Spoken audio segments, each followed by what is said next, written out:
আমার বাসার কাজের মেয়েটি প্রতিদিন সোফায় ঘুমাতো আর গভীর রাতে চিৎকার করত। আমি তা আমার রুম থেকে শুনতে পেতাম। কিন্তু কাজের মেয়েটি সকালে স্বাভাবিক হয়ে যেত। আমি পরদিন রাতে আবার সেই চিৎকার শুনতে পেতাম। আমি অবাক হতাম সেই শব্দ শুনে।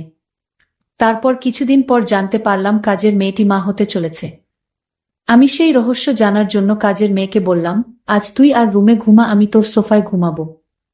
তারপর রাত যখন 2টা বাজে তখন আমার সাথে যা ঘটল তা শুনলে তোমরা ঠিক থাকতে পারবা না। তাহলে আসল ঘটনাটি খুলে বলি। আমি শারমিন। বয়স আমার 26 বছর। আপনারা প্রায় সবাই আমাকে খুব ভালো করেই চেনেন এতদিনে। আমি আমার বেশ কিছু ঘটনা আপনাদের সাথে শেয়ার করেছি এর আগে। আজ বলব কিছুদিন আগের এক রোজার ঈদের রাতের কথা। আমার ড্রাইভারের নাম সৈকত। বয়স 40 বছরের মতো হবে। প্রায় 2 বছর ধরে ও আমাদের গাড়ি চালিয়ে আসছে। ওর আচার আর চাল চলন একটু ভালো করে দেখলে যে কেউই বুঝে ফেলতে পারবে সে একটা খারাপ মানুষ। ওর বউ থাকে গ্রামের বাড়িতে, থাকে ওর সন্তানদের সাথে। সারা বছর ও ঢাকাতেই থাকে আর শুধু পূজার সময় ছুটি নিয়ে বাড়িতে যায় কয়েকদিনের জন্য। সৈকত যে একটা চরিত্রহীন তা আমিও আসার পর প্রথম দিন গাড়িতে চড়েই টের পেয়ে গিয়েছিলাম। গাড়ি চালানোর থেকে এক অদ্ভুত ভাবে তাকিয়ে থাকত। আর খাবার জন্য ঘরে এলেই আমাদের কাজের মেয়ে সাইমার দিকে তাকিয়ে থাকাত। এমনকি আমার দিকেও তাকিয়ে থাকে সুযোগ পেলেই। প্রথম দিকে একটু কেমন কেমন লাগলেও আস্তে আস্তে ব্যাপারটার সাথে মানিয়ে নিয়েছিলাম, এটা ফুরুষদের জন্য স্বাভাবিক মনে করেই। এভাবে প্রায় বছর খানিক চলে গেল। থাকার জায়গা না থাকায় ও আমাদের গ্যারেজের সাথে থাকা ছোট একটা রুমে থাকত। এতে কাজেরও সুবিধা হতো।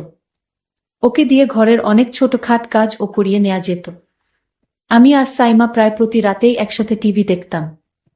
যখন আমার স্বামী দেশের বাইরে থাকত, রাত একটু গভীর হয়ে গেলে আমি আমার খাটে এসে ঘুমিয়ে পড়তাম। আর সাইমা একা একা আরো কিছু সময় টিভি দেখে সোফাতেই ঘুমিয়ে পড়ত। ওর ঘরে যেত না। এভাবে একদিন রাতের বেলা আমি টিভি ছেড়ে উঠে এসে আমার খাটে ঘুমিয়েছিলাম আর সাইমা সোফাতে ঘুমিয়েছিল। রাত প্রায় 2টার দিকে কি যেন একটা শব্দে আমার ঘুম ভেঙে গেল। ঘুম ভাঙার পর আমি আর শব্দটা পেলাম না। আমি আবার ঘুমিয়ে পড়তে যাব এমন সময় মনে হল ফ্রিজ থেকে একটু ঠান্ডা পানি খেয়ে নিই। খাওয়ার জন্য আমি খাট ছেড়ে ডাইনিং রুমের দিকে গেলাম। যাবার সময় ড্রয়িং রুমের মধ্যে টিভি এর হালকা আলোতে নড়াচড়া দেখতে পেলাম। আমি কোনো আওয়াজ না করে দাঁড়িয়ে গেলাম কি হচ্ছে তা দেখার জন্য। যা দেখলাম তাতে আমার মুখ যেন হা হয়ে মাটিতে পড়ে যাবার দশা হল। আমি এই দৃশ্য দেখে পুরো হতভম্ব হয়ে গেলাম। আমার মাথা যেন কাজই করছিল না। আমি প্রায় 10 মিনিট মতো মনে হয় দাঁড়িয়ে দাঁড়িয়ে সাইমার এক অদ্ভুত দৃশ্য দেখছিলাম। সৈকত আর সাইমার দৃশ্যটা দেখে আমি আর নিজেকে ধরে রাখতে পারছিলাম না। তাই কোনো কিছু করে বসার আগে আমি তাড়াতাড়ি ওখান থেকে সরে এলাম। আর পানি খেয়ে কোনো শব্দ না করে আমার খাটে ফিরে আমি যা দেখেছিলাম, সাইমা এমন করতে পারে আমার কল্পনার বাহিরে। আমি এসব কি দেখছি? সাইমা তাহলে সৈকতের সাথে কি প্রতিরাতে? না, এটা কিছুতেই আমি মেনে নিতে পারছি না। কি হচ্ছে আমার ঘরে এসব? আমি জানতাম কাজের মেয়েটি অনেক ভালো ছিল। আজ তার দৃশ্য দেখে আমি নিজের চোখকে বিশ্বাস করতে পারছি না। আমি কাজের মেয়েটাকে জিজ্ঞেস করলাম, কতদিন ধরে চলেছে? মাথা নিচু করে চুপ করে দাঁড়িয়ে রইল। আমি ওকে অভয় দিয়ে বললাম, ভয় পাস না, আমি তোকে কিছু বলছি না। কিন্তু ও যদি তোরে কিছু বলে তাহলে আমি ওকে পুলিশে দেবগু। সাইমা তখন হতচকিত হয়ে বলল, না আপা, সৈকত আঙ্কেল আমাকে জোর করে কিছু বলে নাই। আমিই তো ওকে বলেছি। আমরা প্রায় 2 মাস ধইরা আমাদের চলেছে আমি ওর কথা শুনে অবাক হয়ে গেলাম। একটু পরে ওকে বললাম, কি বলছিস? তোর বাপের বয়সী একটা লোকের সাথে 2 মাস ধরে? ওকে তো তুই কাকা বলে ডাকিস। তার উপর ও একজন হিন্দু গো। সাইমা আমার কথা শুনে পুরো চুপ মেরে গেল। মাথা নিচু করে দাঁড়িয়ে রইল। আমি বললাম, কি রে, কিছু বলছিস না কেন? ও কাচুমাচু করে বলল, আপা, বিয়া ভাঙছে আমার 1 বছর আগে। তাই উনি যখন কইল তখন আমি আর না করতে পারলাম না। উনি আমাকে বিয়ের প্রস্তাবও দিয়েছে। হায় রে বোকা মাইয়া, হিন্দু ছেলে তোরে বিয়া করবে? দয়া কইরা কাউরে কিছু বইলেন না আপা। আর ওনারে আপনার বাসার কাছ থিকা বের কইরা দিয়েন না ঘে। আমি বললাম, আচ্ছা, কিন্তু তোর একবার ও মনে হলো না যে তুই একটা হিন্দু লোকের সাথে? উত্তরে সাইমা বলল, আপা, উনি হিন্দু হলে কি হবে, ওনার আচরণ অনেক ভালো। উনি মুসলমানের চেয়ে অনেক ভালো। আমি কত মুসলমান দেখেছি, কিন্তু ওনার মতো আমি কাউকে দেখিনি। যে উনি একজন হিন্দু তা শুধু নামে মাত্রই। আমি ওর কথা শুনে পুরোপুরি চুপ হয়ে গেলাম। আর কিছু না বলে আমি ওখান থেকে চলে এলাম। এভাবেই চলছিল ওদের। আমি মাঝখানে আরও অনেকবার ওদেরকে ড্রয়িং রুমের সোফাতে দেখেছি একসাথে বসে গল্প করতে। আমি আর বাধা দেইনি সাইমার কথা চিন্তা করে। এখন আসি মূল ঘটনায়। সেদিন রাতে আমি আর সাইমার অন্যান্য রাতের মতো ড্রয়িং রুমে বসে টিভি দেখছিলাম। রাত প্রায় 12টা বাজে। তার দিকে সাইমা আমাকে জিজ্ঞেস করল, আমি ঘুমাতে যাব কিনা। আমি না বললে ও বলল সারা দিন বাড়ির কাজের চাপে ও খুব ক্লান্ত। ও রুমে ঘুমাতে চলে যাচ্ছে। এই বলে ও চলে গেল ঘুমাতে। আমি সোফাতে শুয়ে টিভি দেখতে লাগলাম। প্রায় আধা ঘন্টা টিভি দেখার পর আমারও খুব ঘুম আসতে লাগলো। কিন্তু আমি টিভি ছেড়ে বেডরুমে গেলাম না। টিভি দেখতে দেখতে আমি সোফাতেই শুয়ে ঘুম ঘুম চোখে টিভি দেখতে লাগলাম। কিছুক্ষণের মধ্যেই আমি ঘুমিয়ে গেলাম। রাত হয়তো তখন 2টা হবে। হঠাৎ একটা শব্দের কারণে আমার ঘুম ভেঙে গেল। ঘুম ভাঙার পর আমার কয়েক মুহূর্ত সময় লাগলো। পুরোপুরি সম্বিত ফিরে পাবার পর আমি বুঝতে পারলাম কি ঘটতে যাচ্ছে। আমি ঘুমের ভান ধরে ঘুমিয়ে রইলাম। আমি বুঝতে লাগলাম দেখি কি হয়। সৈকত যখন আমার সোফাতে সাইমা ভেবে আসলো। এরপর লোকটা বলে উঠল, কিরে সাইমা, এমন করিস না, আজকে কি হইল? আমার সাথে কোনো কথা বলছিস না যে? তুই কি আমার সাথে রাগ করেছিস? আমি গলার আওয়াজ শুনেই বুঝতে পারলাম যে লোকটা আর কেউ নয়, আমাদের ড্রাইভার সৈকত। আমাকে ভুলে সাইমা মনে করে এখানে চলে আসছে। সৈকত বলল, কিরে সাইমা, আজ তোর কি হয়েছে, কোনো কথা বলছিস না কেন? কি রে, চিল্লায় ম্যাডাম রে উঠায় ফেলবি নাকি? আমি বুঝতে পারলাম যে ওকে কিছু না বললে ও এখান থেকে যাবে না। আমি তাকে কিছু না বলে তার আসল রহস্যটা বুঝতে জানতে লাগলাম। কিছুক্ষণ পর সে আমাকে বলল, কি রে, আজকে কি হয়েছে তোর? এরকম করতেস কেন? আমি উত্তরে বললাম, সৈকত, আমি সাইমা না, তোমার ম্যাডাম। সাইমা ওর ঘরে ঘুমাচ্ছে। আমি বুঝতে পারলাম আমার কথা শুনে ও হতভম্ব হয়ে গেছে। সরি ম্যাডাম, আমার ভুল হয়ে গেছে। সব সময় তো এখানে সাইমাই ঘুমায়। না দেখা ভুল কইরা আমি এখানে চলে আসছি। দয়া কইরা স্যারকে বইলেন না। ম্যাডাম, আমার চাকরিটা চইলা যাইব। আমিও আর কিছু বলার মতো খুঁজে পেলাম না। বুঝতে পারলাম ও ইচ্ছা করে কিছু। কারণ সাইমা এই সোফাতে ঘুমায় টিভি দেখার পর।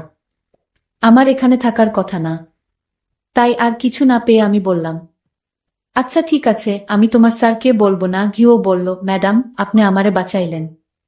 কি বইলা যে আপনারে ধন্যবাদ দিমু বুঝতাছি না গি। আমি উত্তরে বললাম, ধন্যবাদ দিতে হবে না, এটা একটা ভুলের কারণে হয়েছে। কিন্তু এখন বল, আমি এখানেই থাকবো নাকি আমাকে উঠে যেতে হবে? ও একটু ভয় পেয়ে গেল আমার কথা শুনে। বলল, সরি ম্যাডাম, ভুল হয়ে গেছে, এই তো আমি উইঠা যাইতেছি।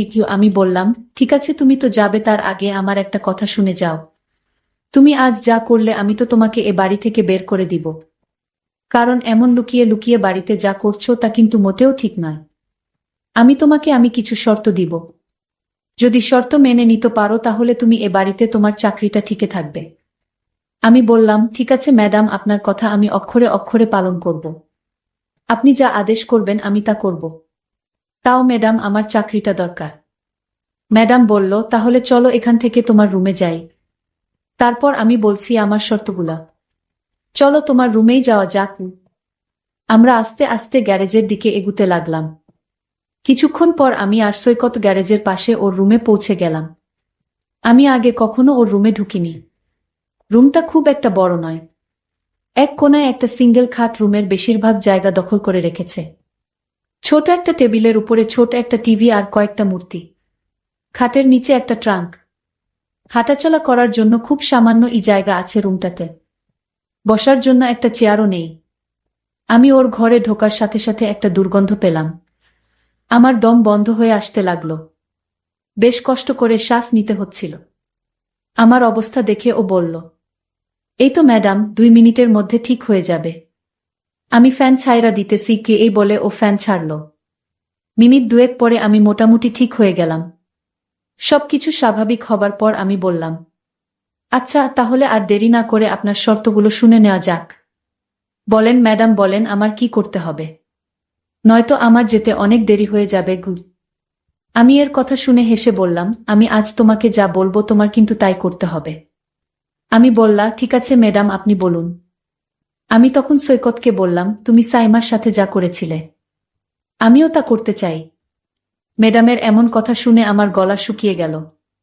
আমি ম্যাডামকে বললাম, আমি এক গ্লাস ঠান্ডা পানি খেয়ে তারপর বলছি। সৈকত তখন এক গ্লাস ঠান্ডা পানি খেয়ে বলল, ম্যাডাম আপনি যা বলেছেন তা কোনোদিন সম্ভব না, কারণ আপনি একজন বড় লোকের মেয়ে ম্যাডাম। আর আমি আপনার গাড়ির ড্রাইভার, আপনি একবার ভেবে দেখেছেন? আমি বললাম, সৈকত তুমি যদি আমার কথা রাখো তাহলে আমি তোমাকে একটা পুরস্কার দিব। আর সেই পুরস্কার পেলে তুমি অনেক খুশি হবে আমি আশা করছি। ম্যাডাম আপনার কথা কি আমি না রেখে পারবো? আপনি যা বলবেন তাই হবে। ম্যাডাম তখন বলল, তাহলে দেরি করছো কেন?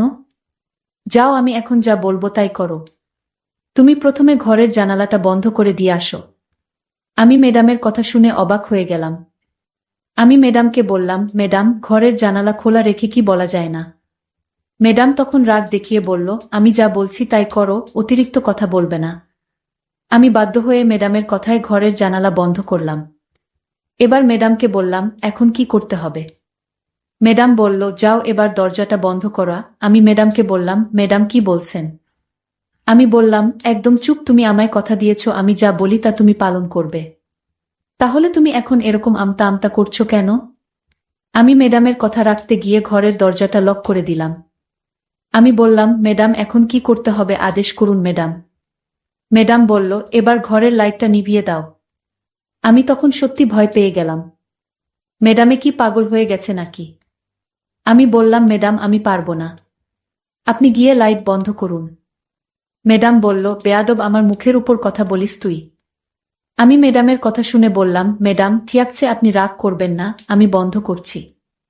আমি তখন হেসে হেসে বললাম, সৈকত আমি জানি তুমি একজন ভালো মানুষ, আর তাই আমি তোমাকে একটা কথা বলবো, আর সেটা হলো আমি চাই তুমি হিন্দু থেকে মুসলমান হয়ে যাও। যদি তুমি হিন্দু থেকে মুসলমান হও তাহলে তোমার সাইমাকে আমি তোমার সাথে বিয়ে দিব। আর সাইমা যেহেতু মুসলাম আর তাই তার বাবা এটা মেনে নিবে না। আমি ম্যাডামকে বললাম, ম্যাডাম কিন্তু। আমি বললাম, কোনো কিন্তু না, তুমি আমায় আগেই কথা দিয়েছ আমার কথা রাখবে। আর তাছাড়া সাইমা মা হতে চলেছে, আর তাই তোমার এখন তাকে বিয়ে করতে হবে।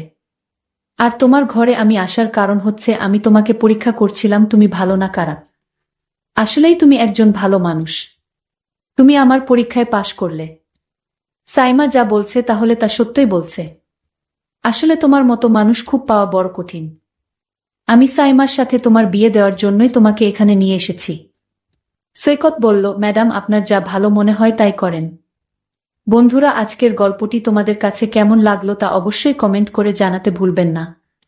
আর প্রতিদিন এরকম নতুন নতুন গল্প পেতে আমার চ্যানেলটিকে সাবস্ক্রাইব করে পাশে থাকবেন। ধন্যবাদ।